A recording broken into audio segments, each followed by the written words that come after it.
Assalamualaikum warahmatullahi wabarakatuh. Bismillah walhamdulillah wassalatu wassalamu ala rasulillah. Sahabat-sahabat sekalian, kita lanjutkan kembali pembahasan tafsir surah Al-Baqarah pada halaman ke-18.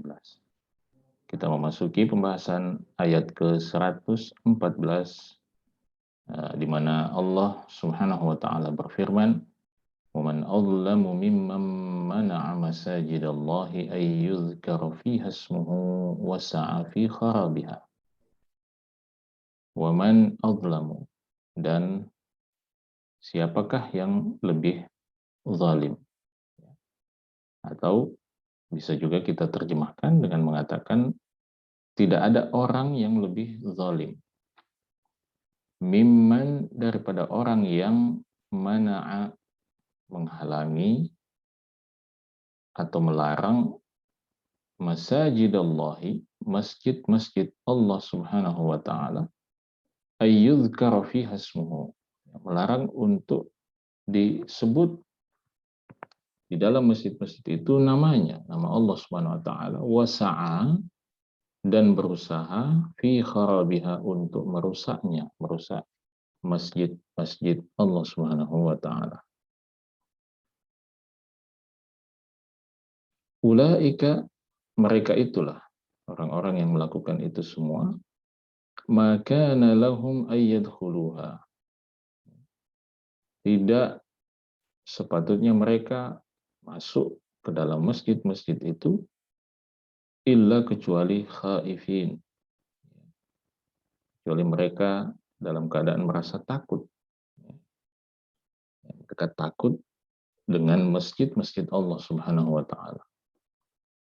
Ya, meskipun rumah-rumah Allah Subhanahu wa taala itu tidak melakukan apa-apa terhadap mereka, tetapi mereka begitu takut ya, dengan masjid-masjid Allah Subhanahu wa taala, sehingga mereka berusaha untuk menghalang-halangi kaum muslimin, menghalang-halangi umat manusia untuk menggunakan atau memanfaatkan masjid itu sebagaimana mestinya. Dan itu sangat nyata pada hari ini, ya, betapa banyak orang yang merasa takut ya, dengan masjid itu. Nanti akan ada penjelasan dalam tafsir ayat ini. Lahum fid dunya khizyun. Orang-orang seperti ini, mereka layak ya, untuk mendapatkan fid dunya, di dunia, khizyun, ya, kehinaan.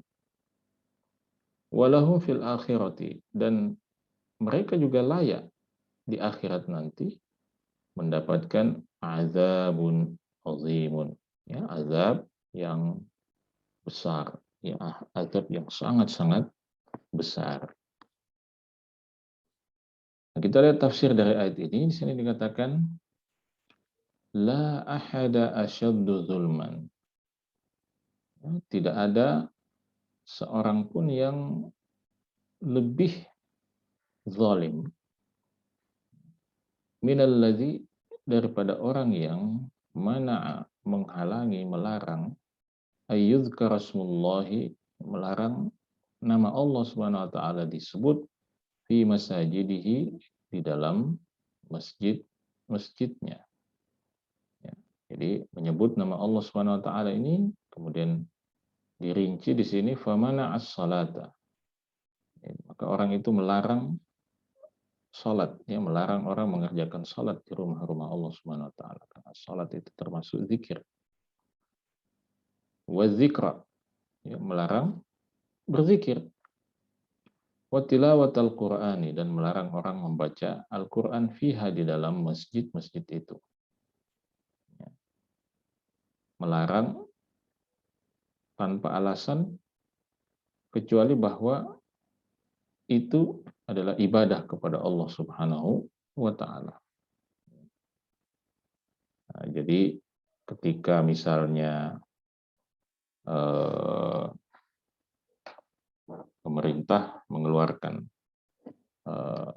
himbauan untuk tidak sholat di masjid ketika situasi pandemi berada dalam situasi yang mengkhawatirkan, ya maka itu adalah pelarangan yang beralasan, bukan pelarangan yang didasarkan pada niat buruk ya untuk menghalangi kita mengerjakan sholat, membaca Al-Quran, ya, berzikir kepada Allah Subhanahu Wa Taala di masjid. Kenapa dikatakan seperti itu? Karena toh selama ini, selama berpuluh-puluh tahun, ya, di negara kita di Indonesia tidak ada pelarangan-pelarangan seperti itu. Setiap kita dibebaskan untuk memanfaatkan masjid-masjid itu sebagaimana mestinya. Tetapi ketika terjadi situasi yang mengkhawatirkan apapun itu, pandemi atau bencana alam, ya, atau bencana yang lainnya yang bisa membahayakan siapapun yang hadir di masjid, maka tentu menjadi tanggung jawab pemerintah dan menjadi tanggung jawab kita semua untuk mencegah itu terjadi, ya, mencegah hal itu terjadi. Jadi ini tentu tidak bisa disamakan ya dengan apa yang disebutkan di dalam ayat ini. Kemudian ya jadi ini contoh ya disebutkan beberapa contoh ya bentuk menyebut nama Allah Subhanahu Wa Taala di masjid-masjid itu.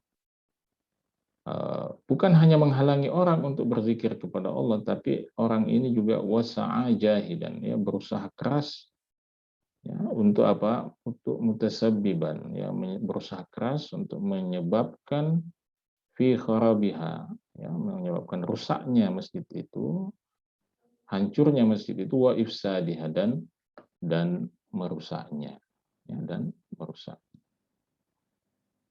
Dengan cara apa? Ya, sebagian ulama tafsir mengatakan merusak masjid itu, menghancurkan masjid itu ada ya dibagi menjadi dua. Ada yang pertama yaitu namanya al-kharab al-hissi, ya menghancurkan masjid secara fisik, ya dengan menghancurkan bangunannya. Yang kedua adalah al-kharabul ma'nawi, merusak masjid secara ma'nawiyah, tidak secara fisik, tetapi secara ma'nawiyah. Ya, ma'nawiyah itu ya itu tadi misalnya dengan membuat stigma, ya membuat citra buruk terhadap masjid, ya sehingga kemudian orang takut ya atau tidak mau hadir ke masjid. Ya. Nah, jadi Allah SWT mengatakan tidak ada yang mengalahi kezaliman orang ya, tidak ada yang lebih zalim daripada orang yang menghalangi orang lain untuk mengingat Allah Subhanahu Wa Taala di masjid, dan orang yang berusaha untuk merusak atau menghancurkan masjid itu. Ya, di sini dikatakan bihadmiha, dengan menghancurkannya. Inilah yang tadi kita sebut sebagai apa? Menghancurkan masjid itu secara fisik. Awil man'i min ada'il ibadati fiha, atau menghalangi, mencegah orang lain menunaikan ibadah di dalam masjid itu. Nah, ini yang kedua yaitu al-kharab al-ma'nawi, merusak secara ma'nawi. Dia tidak menghancurkan fisik masjid itu, tapi dia menghalangi orang untuk memanfaatkan masjid itu. Lalu dikatakan ulaika, mereka yaitu as-sa'una fi kharabiha, orang-orang yang berusaha merusak masjid itu, maka yanbaghi lahum ayyadkhuluha, tidak sepatutnya mereka untuk masuk masjid Allah, ke dalam masjid-masjid Allah itu, illa khaifin, kecuali dalam keadaan merasa sangat takut. Ya, tarjifu afidatuhum, ya, hati mereka gemetar, bergetar. Kenapa? Lima hum alaihi minal kufur, karena adanya kekufuran yang tersimpan di dalam hati mereka. Ya. Mereka mungkin tampak bukan sebagai orang kafir, tapi dalam hatinya tersimpan kekufuran, ya, wasaddi anil masajidillah, dan dalam hatinya tersimpan keinginan kuat untuk menghalangi orang dari masjid-masjid Allah Subhanahu wa taala. Jadi mungkin dia adalah KTP-nya muslim, ya, KTP-nya muslim, tapi kebenciannya kepada masjid begitu luar biasa, ya. Kebenciannya kepada masjid begitu luar biasa. Kebenciannya kepada ahli masjid begitu luar biasa. Meskipun mungkin dia hadir di masjid, tapi kehadirannya di masjid itu diliputi dengan rasa takut yang tidak terlukiskan di dalam hatinya. Ya, secara psikologis, ya, dia merasa gelisah, merasa takut. Nah, orang yang seperti ini pada akhirnya tidak akan pernah bahagia hidupnya. Lahum fil hayatid dunya, bagi mereka di kehidupan dunia ini, zullun wa hawanun, ya, akan merasakan kehinaan, kerendahan ala aidil mu'minin di hadapan orang-orang beriman. Walahum fil akhirati, dan mereka di kehidupan akhirat nanti sangat layak untuk mendapatkan azabun azim, siksaan yang pedih, ya, ala man'ihim, atas perbuatan mereka menghalangi an-nasa, orang lain, ya, manusia, min masajidillahi, dari masjid-masjid Allah Subhanahu wa taala. Nah, jadi ini penting untuk bagi kita semua untuk menjadi renungan, jangan sampai kita menjadi sebab orang terhalangi untuk hadir, untuk datang, ya, di masjid-masjid Allah Subhanahu wa taala. Ya, tentu seperti dalam bahasa iklan ini syarat dan ketentuan berlaku, ya, kehadiran di masjid tentu juga harus memperhatikan kaedah-kaedah, ya, dan prinsip-prinsip Islam yang lainnya, seperti misalnya la darara wala dirar, ya. Tidak boleh membahayakan diri sendiri dan tidak boleh membahayakan orang lain, ya. Ya, terutama dalam situasi pandemi seperti sekarang ini, ya. Jadi dalam hal ini kita juga harus berpikir objektif, ya, bahwa tidak semua himbauan pemerintah misalnya dalam situasi kasus COVID meningkat, kemudian masjid ditutup untuk sementara, ya, tidak semua kebijakan seperti itu harus, ya, dilihat secara suudzon, ya, secara prasangka buruknya dianggap sebagai konspirasi, ya, karena itu tidak adil, ya, tidak adil, ya, tidak adil, dan kita umat Islam diperintahkan untuk bersikap adil, tidak objektif, ya. Mengaitkan semua dengan konspirasi dan lain sebagainya itu menyebabkan kita tidak berpikir objektif, ya, tidak berpikir adil, ya. Toh selama ini, ya, di luar sebelum pandemi, ya, kita alhamdulillah bebas hadir di masjid, ya, bebas melakukan kegiatan apapun di masjid, ya. Jadi tentu, ya, seperti yang tadi saya katakan, ya, syarat dan ketentuan berlaku, ya. Kemudian Allah Subhanahu wa taala mengatakan walillahil masyriq wal maghrib, dan milik Allah sajalah al-masyriqu, ya, semua yang ada di timur, wal maghribu, dan yang ada di barat. Fa ainama tuwallu, maka dimanapun kalian mengarah, dimanapun kalian menghadap, fasamma wajhullah, ya, maka di sana ada wajah Allah Subhanahu wa taala. Innallaha wasi'un alim, sesungguhnya Allah Subhanahu wa taala itu maha luas lagi maha mengetahui. Nah, bagaimana tafsir ayat ini? Di sini dikatakan walillahi mulkul masyriqi wal maghribi. Dan milik Allah sajalah ya kekuasaan ya, yang ada di timur maupun di barat, wa ma bainahuma, dan apa yang ada di antara keduanya, apa yang ada di antara timur dan barat. Ya. Dan sebagai konsekuensinya, ya'muru ibadahu bimasya. Allah Subhanahu wa taala akan memerintahkan kepada hamba-hambanya sesuai dengan apa yang dia kehendaki. Ya, terutama ini berbicara tentang menghadap ke arah kiblat ya. Fa haitsu ma tatawajjahun, maka dimanapun kalian menghadap, ya, fa innakum tastaqbiluna Allah taala, maka sungguhnya kalian menghadap kepada Allah Subhanahu wa taala. Jadi pernyataan ini disampaikan untuk memberikan ketenangan kepada orang-orang beriman, ya. Terutama terkait persoalan kiblat, apakah menghadap ke Baitul Maqdis atau menghadap ke Ka'bah, ya, itu tidak menjadi soal, tidak akan mengurangi nilai ibadah kalian kepada Allah Subhanahu wa taala, karena inti daripada ibadah itu adalah mengerjakan apa yang Allah Subhanahu wa taala perintahkan. Itu poinnya. Itu poinnya, ya.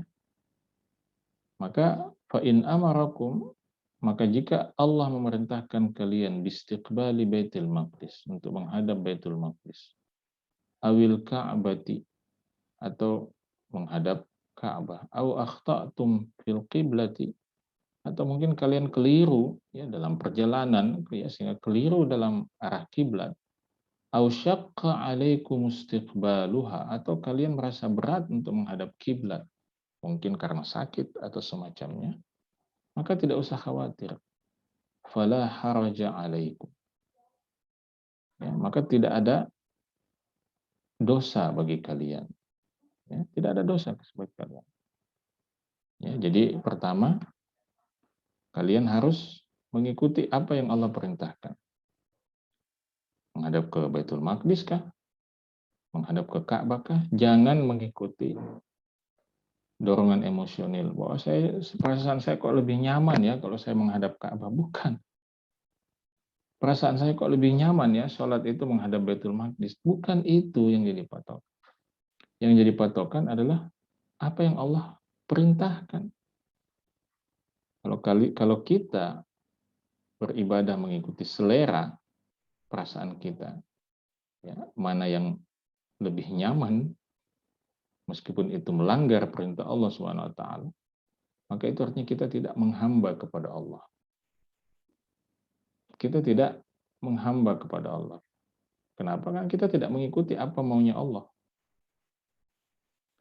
Sama tadi kita singgung misalnya soal pandemi ya, soal COVID. Jadi saya selalu mengatakan bahwa dalam setiap kondisi kita harus melihat, mencoba memahami, kira-kira dalam kondisi seperti ini apa yang Allah inginkan dari saya. Dalam kondisi pandemi misalnya, di mana para ahlinya sudah mengatakan bahwa setiap kerumunan itu mempunyai potensi besar untuk menambah jumlah penyebaran penyakit ini. Sehingga salah satu bentuk ikhtiar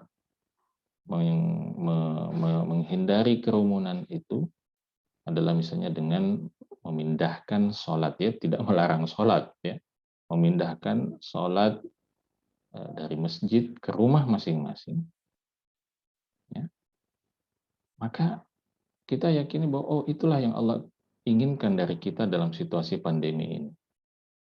Yang Allah inginkan adalah supaya kita kita tidak ke masjid dulu, karena salah satu ajaran yang diajarkan oleh Allah kepada kita adalah jangan membahayakan diri dan jangan juga membahayakan orang lain.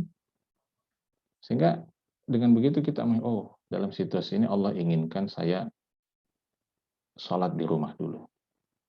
Dan itulah menurut saya ibadah yang terbaik. Meskipun hati kita memberontak, hati kita sangat ingin ke masjid. Ya.